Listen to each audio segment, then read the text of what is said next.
What is going on, Charles Boneston? So we finally have another book review. For me, I read a lot of books. I read maybe 3 or 4 a week, and how I do it is right before I go to bed, I put on the audiobook at 3 times the speed. So like something like Contagious, I can get that done in a night because it's probably an hour and a half, 2 hours at 3 times the speed. And then I actually buy the actual book, so it really resonates with me, and I have to pay attention. So today we're going to be talking about Contagious. There we go. Just want to make sure there's no reflection.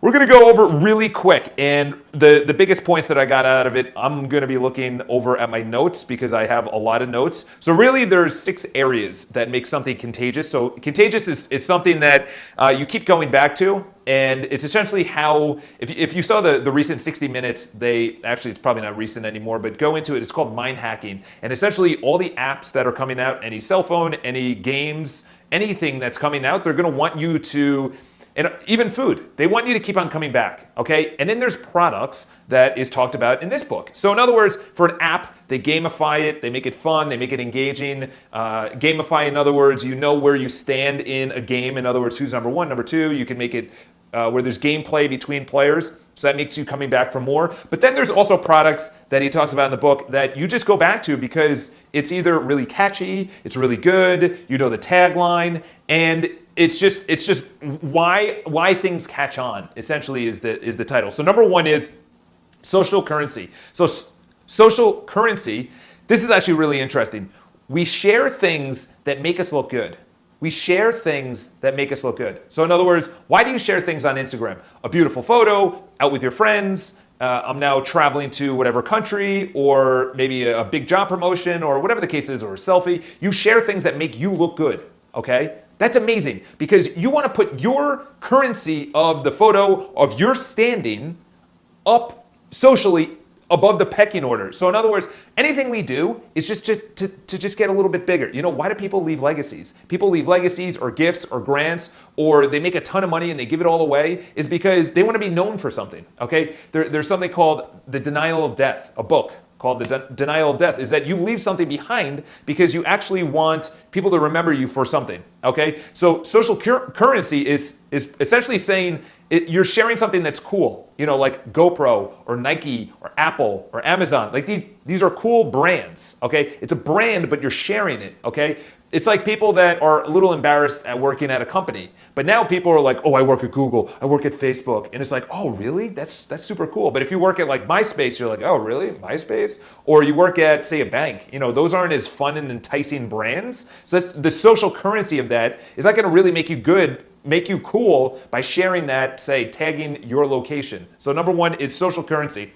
And the question to ask is, does talking about your product or idea make people look good? Okay, so when you talk about your product, app, idea, shirt, brand, whatever the case is, does it make people feel good? Do they want to actually share it?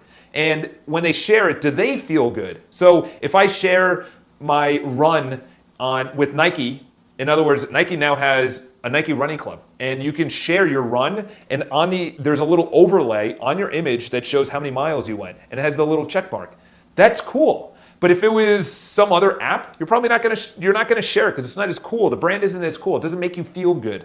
Okay, moving on to number 2 is triggers. This is each of them is different. So, and you can be contagious on social currency. Number 2 is triggers.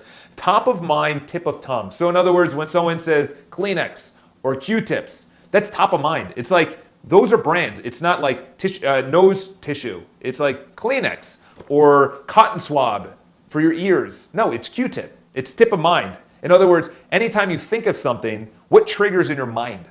Okay, you think of car insurance. Who do you think of? When you think of computers, what do you think of? When you think of, say, video sites, you know, what triggers in your mind? What's that immediate thing that you say, this is it? Okay, so it's really bringing brand awareness around something. The trigger could be a word. It could be something that you do. In other words, like I just said before, Kleenex, or I would say paper towels. Who do you think of? Do you think of Bounty? Because the paper picker thicker up, Bounty. You know, that's a trigger when you think of paper towels. Okay, but then a trigger could be an action, which is, oh, you're going running? What kind of shoes are you going to wear? Okay, that could be Nike. Here are some of the questions. Consider the context. What cues make people think of your product or idea? What cue happens where someone says, okay, I'm going to buy an Apple product? It's like, I need a computer. What's the cue that makes you think of the brand, your idea, your app, your anything, whatever you're creating? Number 3 is emotion. Emotion is probably, honestly, one of the biggest things that you have to actually just master. You have to master your emotions, but you also have to master the emotions of your brand, how people feel about it. But most importantly is, there's a lot of things around this, okay? And emotion really is when they say your brand, your idea, your app, whatever the case is, what's the emotion that goes through people's minds? I say United. People are United Airlines. People are like, well, they dragged that guy off. There's a lawsuit. They also don't treat their employees well. So the emotion circulating around that brand, not that good. But then there's other brands like Zappos. Zappos, I think, just donated $1 million to some really good cause. So it's like when you think of Zappos, you think, what emotion do I get? Okay. So when you think of Delta or United Airlines, I might take Delta because the emotion that United gives me is not that pleasant. So here are some of the questions. Focus on the feelings. This is one of the most important things. Honestly, and the reason I say this is that this is why people buy. This is why when, Simon Sinek said it. Simon Sinek in his talk said, you just don't know why. Why'd you marry that person? I don't know. It just felt right. It just felt right. Why did you buy that house? I don't know. It just felt right. These are big decisions. Buying a house and marrying someone. And you're saying it just feels right. People go with their feelings. It's just sales 101. They buy with their feelings and they justify logically. I married this person. I don't know. It just felt right. Well, they have a good family. They have a good job. They're fun. They're engaging. They're great to be around. They would be a fantastic father to my children. Why did you buy this house? I don't know. It just felt right. Well, the location is great. It's right across from the school that my children are going to go to. The driveway's really big, and I love to, play hockey with my kids or throw the ball around. Whatever. They justify it logically. So always focus on the emotion, and people will justify it logically. Number 4, public, built to show, built to grow. We'll just jump right into the question. Does your product or idea advertise itself? Okay. Can people see when other people are using it? In other words, whatever you have. Is there a way to actually get it out publicly? So in other words, one of the best things is, say, a restaurant. This is a great idea. A restaurant that not only tags their place, but they deliver really good food in a way that people can take a photo and put it on Instagram. That's how you get your brand out there. But if you deliver the food and it's not Instagrammable or talkable, in other words, where you can tell other people, social currency, then there's really no way to share your brand, your idea. You need a way to actually share it, okay? Sharing, the easiest way is obviously Facebook because they have a share button. That's why videos go viral. There's a couple of YouTube videos that go viral, but most of them are on Facebook because all you have to do is share it on your wall, share it to friends' walls, Messenger, whatever the case is, there's easier outlets to actually share.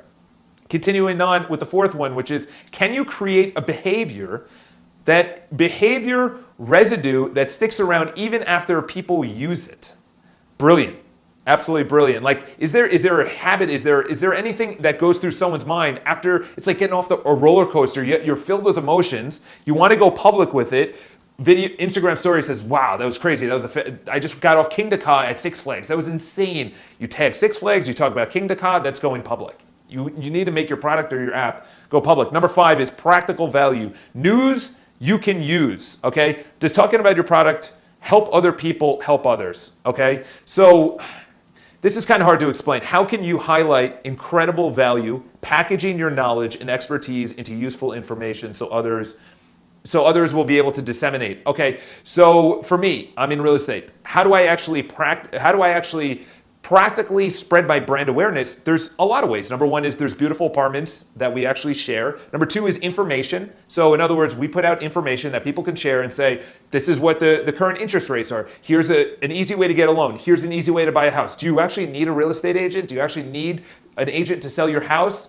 and you just go down the buying process or the selling process or whatever it is for you, and you say, okay, how do I actually make this easier for people to understand my brand? If you make a bag, say you make a leather bag. I know someone that actually did this. They actually show from the beginning to the end the cowhide, then actually flattening it out, dyeing it, evening it out, cutting it, then stitching it, then putting on the buttons and the zippers and the handle and everything else. So you're seeing it from the beginning to the end, and you're saying, wow, that's so cool. That's actually how people make a bag or a leather bag, and then you see the end product, but you see the entire formation of that bag. Practical, useful value of your bag. And then number 6 is stories. It's never going to go anywhere. Stories is here to last, and I don't care what anyone says. That's the reason we're on social media, is to tell a story, to see a story, to listen to a story. That's why we watch the news, for stories. Why we talk to friends. Storytelling has been around since there's been language. Telling the story of how to actually cook, how to eat, how to hunt, how to mate, how to go to war. That was around when we came up with language and voice and the ability to actually translate ideas, and it's going to be in the future. That's whether it's technology, whether it's voice, whether it's handwritten, whether it's pictures or anything else. Here are the questions. What is your Trojan horse? So in other words, the Trojan horse story, everyone knows the story.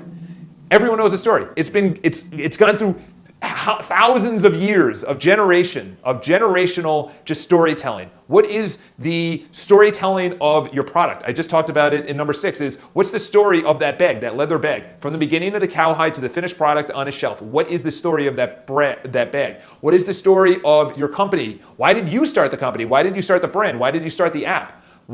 Who's your story? Where did you grow up?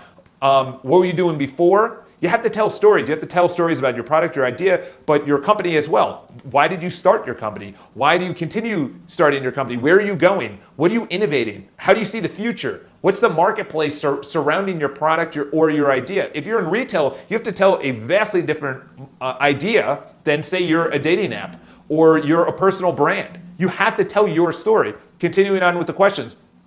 Is your product or idea embedded in a broader narrative that people want to share? In other words, the people want to share your story. The Trojan horse story is crazy. Funny stories are always good. Things that feel that there's tension. They brought up tension in here. You have to bring up some kind of tension in the story. So I highly recommend the book. The book is, I think it has like 4.5 out of 5 stars on Amazon. Very good book. Obviously, link is below. It's obviously affiliated, so I can keep on doing these book reviews. The next one we're actually going to do is Pitch Anything. And this book was crazy. I don't know if you're in sales, but you need to get into sales. If you are in sales, you got to read this book. So have an awesome day. Pick up Contagious. And I'm Charles Bowenson. Subscribe to the video. Leave your comments below. Have an awesome day. Talk to you soon.